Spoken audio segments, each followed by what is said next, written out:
Le 6 novembre 1975, à l'appel du roi du Maroc Hassan II, 350 000 Marocains franchissent la frontière pour marcher pacifiquement sur le Sahara espagnol, avec des drapeaux marocains à la main.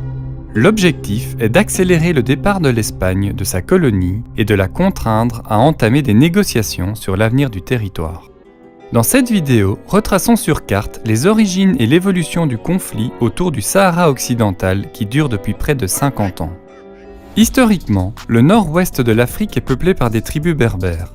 Au 7e siècle, la région est conquise par les Arabes qui introduisent l'islam. Au sud, le Sahara forme une immense frontière naturelle, mais des tribus berbères nomades le traversent pour organiser le commerce entre le nord et le sud. Au fil du temps, des royaumes et empires se forment, les frontières variant en fonction des tribus soumises. Vers le milieu du XVIIe siècle, la dynastie des Alaouites forme l'empire chérifien. Sur les côtes, les Espagnols occupent des comptoirs commerciaux depuis le XVe siècle. En 1859, après une énième attaque contre Ceuta, l'Espagne lance une armée qui s'empare de Tétouan. Vaincu, l'empire chérifien est contraint de céder à l'Espagne un nouveau comptoir au sud, qui est appelé Santa Cruz de la Mar Pequeña. Mais ce dernier restera pendant longtemps inhabité. Pendant ce temps en Europe a lieu la révolution industrielle. La demande en matières premières explose alors que la population double en un peu moins d'un siècle. Les puissances européennes s'intéressent alors de plus en plus aux ressources et aux terres cultivables d'Afrique.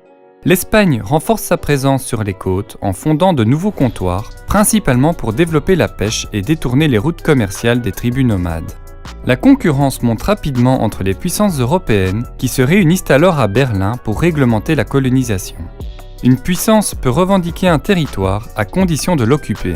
Des frontières sont tracées sur des cartes sans prendre en compte la réalité du terrain, divisant des peuples et en unissant d'autres. L'Espagne, grâce à ses comptoirs, obtient la reconnaissance d'une colonie appelée le Río de Oro, située entre les caps Borrador et Blanco. Mais seul le comptoir de Villa Cisneros reste habité, principalement par des pêcheurs, des commerçants et des militaires. Au début du XXe siècle, l'Espagne et la France se rencontrent régulièrement pour définir précisément les frontières entre leurs colonies et établir des zones d'influence. La France s'impose largement dans la région et en 1912 fait des restes de l'Empire chérifien son protectorat du Maroc. L'Espagne obtient sa part et reçoit comme protectorat le Rif au nord et Cap Juby au sud, qui restent séparés des colonies de Saguiya el Amra et de Río de Oro. Mais ces dernières, au climat désertique, attirent peu de colons espagnols.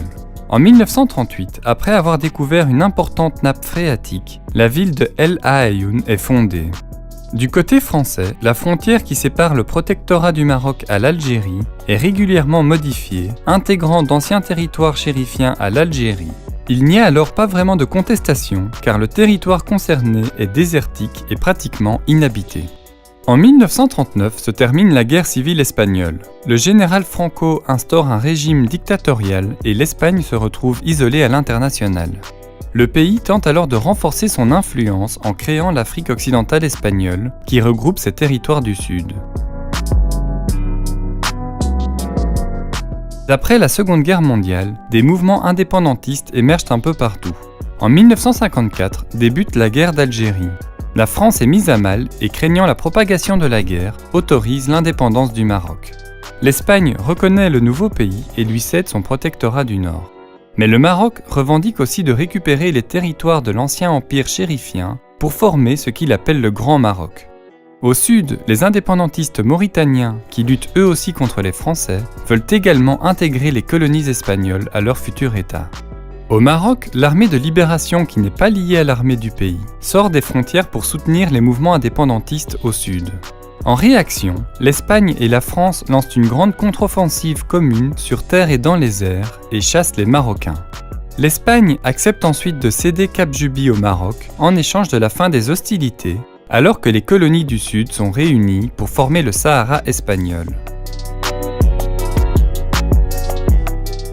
En Algérie, le Maroc continue de soutenir les indépendantistes et obtient un accord avec le gouvernement provisoire pour reconsidérer la frontière qui les sépare après le départ des Français.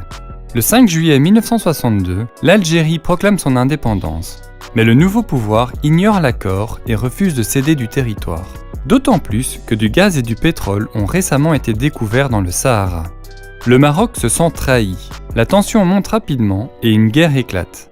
Après 4 mois de combat, un cessez-le-feu est signé, la frontière ne bouge pas et une zone démilitarisée est créée et surveillée par l'Éthiopie et le Mali. À l'international, l'ONU et l'Organisation de l'Unité africaine font de plus en plus pression sur l'Espagne pour mettre un terme à la colonisation. Le Sahara espagnol et Ifni sont ajoutés sur la liste des territoires non autonomes de l'ONU et des résolutions sont adoptées demandant la fin immédiate de la colonisation et l'organisation d'un référendum d'autodétermination. L'Espagne cède alors Ifni au Maroc, mais conserve le Sahara espagnol où elle exploite désormais d'importants gisements de phosphate. Mais le Maroc, l'Algérie et la Mauritanie apaisent leurs relations et s'unissent pour exiger le départ de l'Espagne, sans pour autant s'accorder sur l'avenir du territoire. En 1973, le Front populaire de libération du Seguia El Hamra et de Rio de Oro, dont l'abréviation est le Front Polisario, est créé et entame une lutte armée contre les Espagnols, avec comme objectif d'obtenir l'indépendance d'un État sahraoui. Mise à mal, l'Espagne annonce en 1974 qu'elle va organiser prochainement un référendum d'autodétermination au Sahara espagnol. Mais le roi du Maroc Hassan II considère que le territoire fait historiquement partie de ses provinces du sud et s'oppose à son indépendance. Le Maroc s'unit à la Mauritanie qui revendique elle aussi une partie du territoire et les deux demandent un avis consultatif à la Cour internationale de justice. Cette dernière considère que malgré des liens historiques entre le Sahara espagnol, le Maroc et la Mauritanie, il n'y a pas de lien de souveraineté territoriale et qu'il ne faut donc pas entraver le référendum. Hassan II rejette l'avis et fait du Sahara espagnol une cause nationale. Il appelle le peuple marocain à marcher pacifiquement sur le territoire. Le 6 novembre 1975, 350 000 Marocains franchissent la frontière et pendant 3 jours évoluent sur quelques dizaines de kilomètres. Sous pression et alors que le général Franco est mourant, l'Espagne accepte, après des négociations, de scinder le Sahara espagnol en deux et de céder le nord au Maroc et le sud à la Mauritanie. Le Front Polisario, qui n'a pas été convié aux négociations, s'oppose à l'accord et attaque désormais les forces marocaines et mauritaniennes qui entrent sur le territoire. Face à la montée de la violence, une grande partie de la population fuit les combats et part se réfugier à Tindouf. L'Algérie, qui soutient l'autodétermination des Sahraouis, intervient aux côtés du Front Polisario et envoie des troupes en renfort. Mais celles-ci sont chassées par les troupes marocaines à l'oasis d'Amgala. Le 26 février 1976, l'Espagne termine son retrait de ce qu'on appelle désormais le Sahara occidental. Le lendemain, le Front Polisario proclame l'indépendance de la République arabe sahraoui démocratique. Bien qu'étant en nette infériorité numérique, les combattants sahraouis, qui sont très mobiles et qui connaissent parfaitement le terrain, organisent une guerre de raids et d'embuscades contre les Marocains et les Mauritaniens. Tindouf devient leur base arrière, l'Algérie et la Libye leur fournissent des armes et du carburant. Au sud, la Mauritanie, qui est moins bien équipée, est en difficulté. Le pays obtient une aide militaire de la France, qui cherche aussi à sécuriser la route d'approvisionnement du fer de Zouérat. Mais le 10 juillet 1978, un coup d'État a lieu à Nouakchott. Le nouveau pouvoir signe la paix avec le Front Polisario et abandonne les revendications territoriales au Sahara occidental. Le Maroc annexe alors la partie mauritanienne, puis entame la construction d'un mur pour bloquer les incursions du Front Polisario sur le territoire qu'il contrôle. En 1982, l'Organisation de l'Unité africaine accepte comme nouveau membre la République arabe sahraoui démocratique.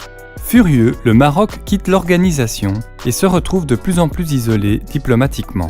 En 1987, il finalise la construction d'un 6e mur, contrôlant désormais 80% du territoire. Ce mur, qui est appelé le mur des sables, est long de 2720 km et est constamment surveillé par 100 000 soldats. Le conflit s'enlise ensuite et en 1991, après 16 années de guerre, un cessez-le-feu est signé et une mission de l'ONU, appelée la MINURSO, est envoyée à La Ayoun pour organiser un référendum sur l'avenir du territoire. Mais celui-ci sera bloqué et n'aura jamais lieu. En 1994, un attentat est commis contre un hôtel à Marrakech. Le Maroc accuse l'Algérie d'être impliquée et impose désormais un visa aux ressortissants algériens. En réaction, l'Algérie ferme entièrement la frontière terrestre entre les deux pays. Dans les années qui suivent, le Maroc mise principalement sur la diplomatie pour tenter de faire valoir sa cause dans le Sahara occidental. En 2007, le pays propose un nouveau plan à l'ONU. Le territoire obtiendrait plus d'autonomie avec son propre parlement et son chef de gouvernement, tout en restant sous la souveraineté marocaine. L'ONU encourage alors les deux camps à entamer des négociations.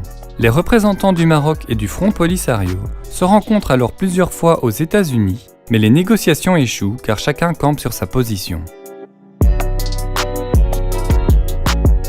À l'international, le Maroc continue ses rapprochements diplomatiques et obtient de plus en plus de soutien pour son plan d'autonomie du Sahara sous drapeau marocain. Le pays obtient même d'être réintégré à l'Union africaine. Mais en 2020, les forces marocaines franchissent le mur des sables au sud afin de sécuriser et moderniser la route qui relie Guerguerat à la Mauritanie, ce qui va à l'encontre des accords de 1991.